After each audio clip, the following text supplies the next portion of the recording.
Hi everyone, I'm Ari Kahan. I'm the team lead for long-term integrated products at the US Energy Information Administration. What I'm going to do, just before we get started, I'll talk a little bit about what EIA does, how we do it.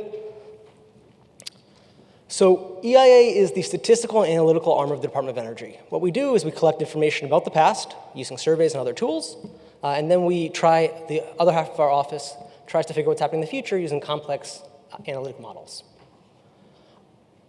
By law, the reports that we put out aren't subject to review by other parts of the government. The final word on all of our reports is our administrator. It's not reviewed by the president. It's not reviewed by the Secretary of Energy. Our reports are policy neutral. They're not advocating for any particular policy. What I'm going to talk about today is our US Annual Energy Outlook. I'll be talking about our Annual Energy Outlook 2023.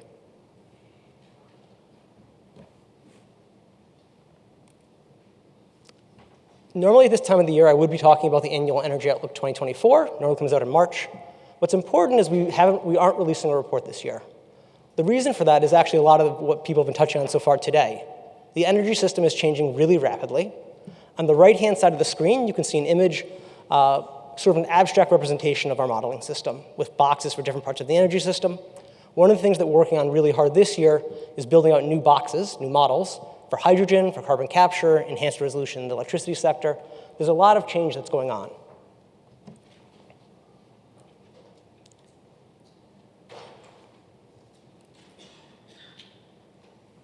Critically, because I am talking about the Annual Energy Outlook 2023, all of the law that's in basically every slide after this is just pictures.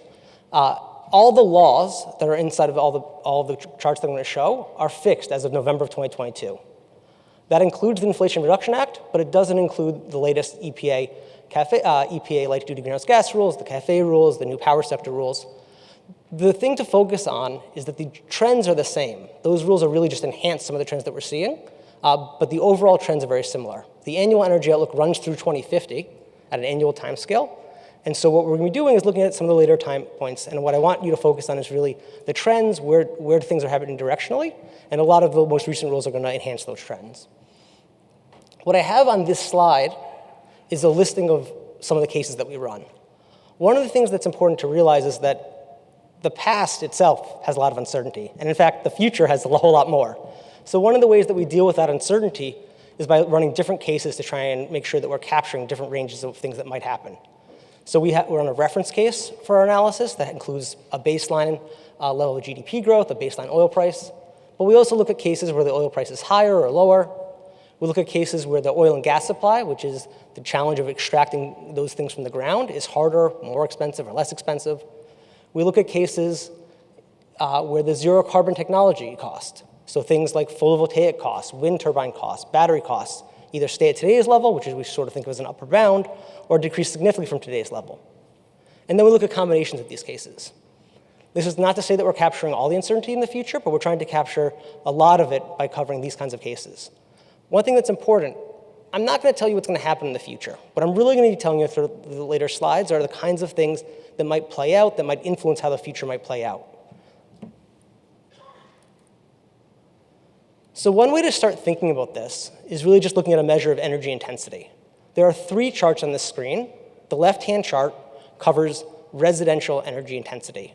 The way we're measuring it is just how much energy does a household use. On the x-axis at the bottom, we have time. On the y-axis, we have a measure of energy per household. The black line in the center is our reference case. The band of gray is the range of other cases that I talked about, with the outermost darker gray lines just identifying the outermost cases. So what you can see on the left-hand chart is that the average residential energy intensity, the amount of energy a household uses, is declining over time in our analysis. So for a single household, they might be introducing a heat pump. They might be introducing a higher efficiency air conditioning. They might be putting in LED lighting. So overall, over this time frame, the amount of energy that households are using is decreasing. In the middle, we have a different measure of energy intensity. Just the average fuel economy, achieved fuel economy of light-duty vehicles, the cars that you're driving.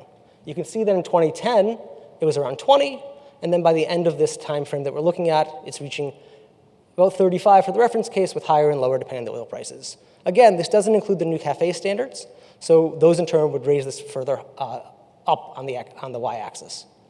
On the right-hand side, we have one other measure of energy intensity. Again, I've covered buildings, I've covered vehicles.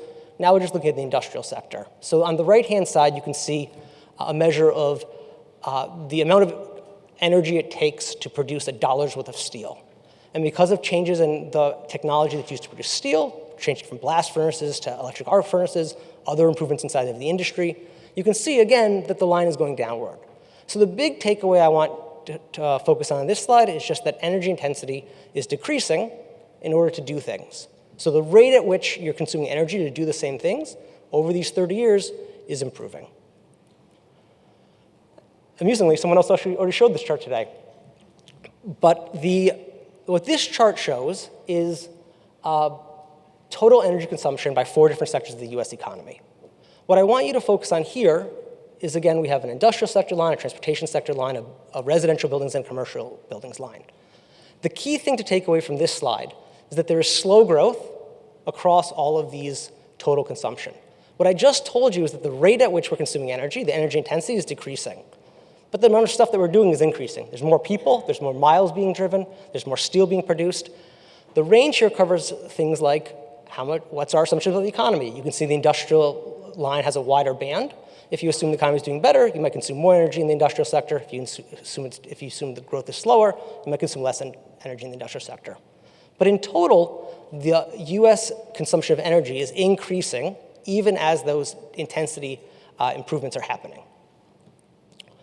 One of the other things that's really important is there is a lot of electrification going on. Even as the total amount of energy is slowly increasing, what kind of energy consuming is changing? This chart is just a measure of the total electricity generating capacity in the country.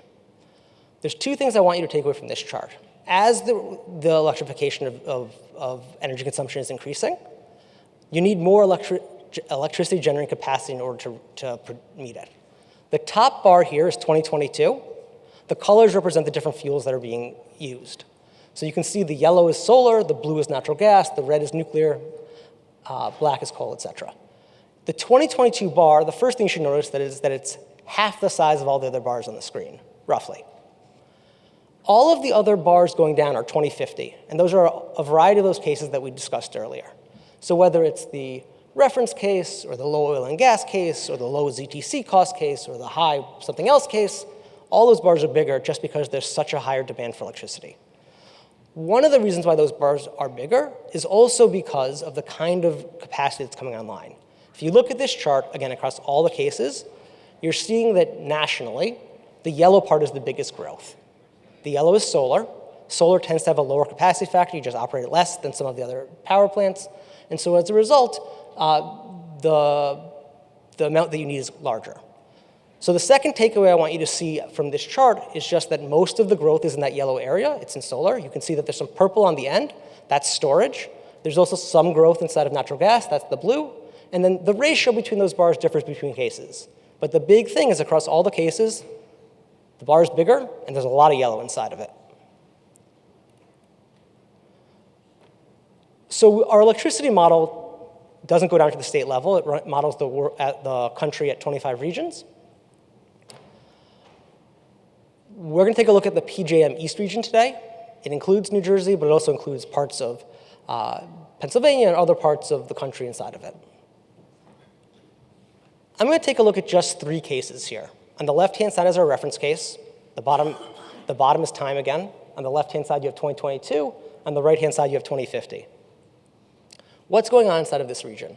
Well, in the reference case, today, you have a fair chunk of natural gas, a fair chunk of nuclear, and a relatively small chunk of renewables. You can see if we just jump all the way to the right-hand side of that left-hand graph, the bar is taller, there's more renewables, and there's a little bit less natural gas. A little bit is not a scientific term. When you move to the next chart over, the high zero carbon technology cost case, that case assumes that we hold solar panels, wind turbines, batteries, all at today's costs. So there's no cost declines inside of those technologies. You can see that less renewables come in. Really, their cost advantage, they don't get a cost advantage in that case. You can see that there's a lot more natural gas. If you look at the right bar, the blue is much higher than in the left chart. And if we go to the right chart, the low zero carbon technology cost case, you can see the green is much bigger. So in this case, the same technologies that I listed, solar, wind turbines, batteries, they're decreasing by about 40%. What that means is that green bar that includes wind, solar, is much larger, and that blue bar that's natural gas is much smaller. So cost plays a big part in what kind of energy future is going to come out in terms of what people are going to build. Just a few more charts. This is a chart of a typical day inside of generation during a typical day. It's not New Jersey, it's not any specific region.